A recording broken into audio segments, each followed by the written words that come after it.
السلام علیکم ناظرین اس سین میں ہم دیکھیں گے کہ کرولس اورحان برسا کو کیسے فتح کرتے ہیں۔ بنا کسی تلوار کے اورحان سردار برسا کو فتح کرتے ہیں، برسا کے اندر داخل ہوتے ہیں اور دوسری طرف اسپارچا خاتون کہتے ہیں کمینہ اورحان، کاش میں نے تمہیں یہاں کبھی مدعو ہی نہ کیا ہوتا۔ یہ شہنشاہ کے ساتھ اپنے والد کے ساتھ موجود ہوتی ہیں اور شہنشاہ کہتا ہے جب ہم کشتن دنیا واپس پہنچیں گے تو تم مجھے سب کچھ بتاؤ گی کہ یہاں کیا ہوا تھا۔ اسپارچا کہتی ہے نہیں بابا، میں یہاں سے نہیں جاؤں گی، میں یہاں سے بالکل بھی نہیں جاؤں گی۔ اسپارچا خاتون کہتی ہیں میں آپ کے ساتھ واپس نہیں جا رہی۔ شہنشاہ کہتا ہے کہ کیوں، تم میرے ساتھ کیوں واپس نہیں جا رہی؟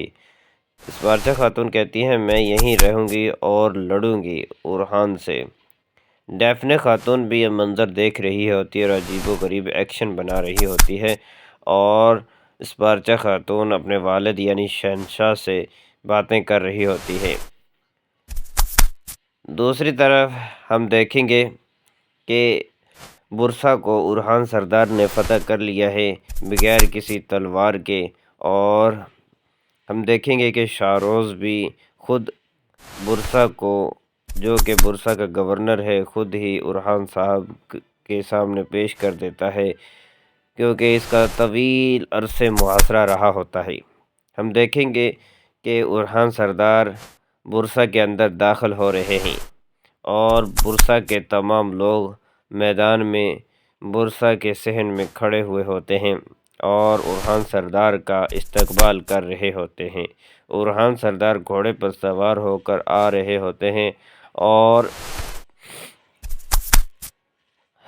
بوران سردار کہتے ہیں کہ ہوشیار ہو جاؤ، کائیوں اور تمام ترکمانوں کے رہنما آ رہے ہیں۔ برسا کے نئے مالک اورحان صاحب تشریف لا رہے ہیں۔ بوران کے یعنی برسا کے نئے مالک اورحان صاحب تشریف لائے ہیں۔ اورحان سردار گھوڑے سے نیچے اترتے ہیں۔ پھر دوسرا منظر بدلتا ہے کہ ہم دیکھیں گے کہ اورحان سردار کا ایلچی ایزنک پہنچ گیا ہے۔ کائیوں کا سردار سرحد کا محافظ جیرکتائی کہتے ہیں کہ تمام ترکمانوں کے رہنما یہاں تشریف لا رہے ہیں۔ غازی عثمان صاحب کے بیٹے اورحان صاحب، غازی عثمان کے بیٹے اورحان صاحب یہاں تشریف لا رہے ہیں۔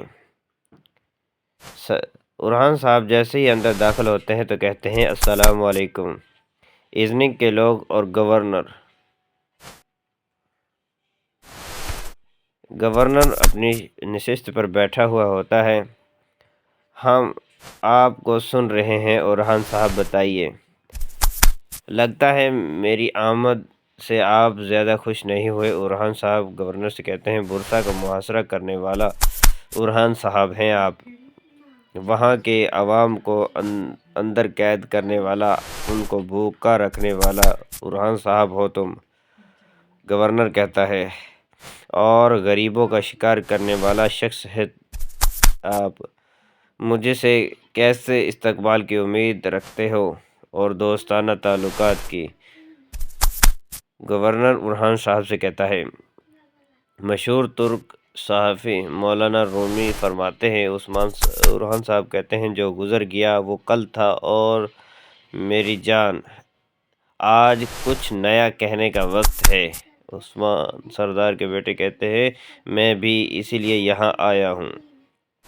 اورحان سردار کہتے ہیں کہ میں اسی لیے یہاں آیا ہوں کہ آج نیا کیا جائے، میرے لیے دوستی بہت اہمیت رکھتی ہے اور میں چاہتا ہوں کہ تم مجھ سے دوستی کر لو،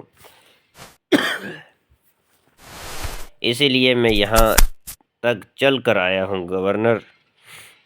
گورنر دیکھتا ہے کہ اورحان سردار مجھ سے کیا باتیں کر رہا ہے اور اب میں نے فیصلہ کیا ہے۔ اورحان سردار کہتے ہیں کہ اب سے آپ میرے دوست ہیں۔ ناظرین، جرکتائی اور دوسرے ساتھی بھی یہاں پر موجود ہوتے ہیں، اور ایزنک کے بعد شہنشاہ کے بھی یعنی گورنر کے بھی یہاں پر سارے لوگ موجود ہوتے ہیں۔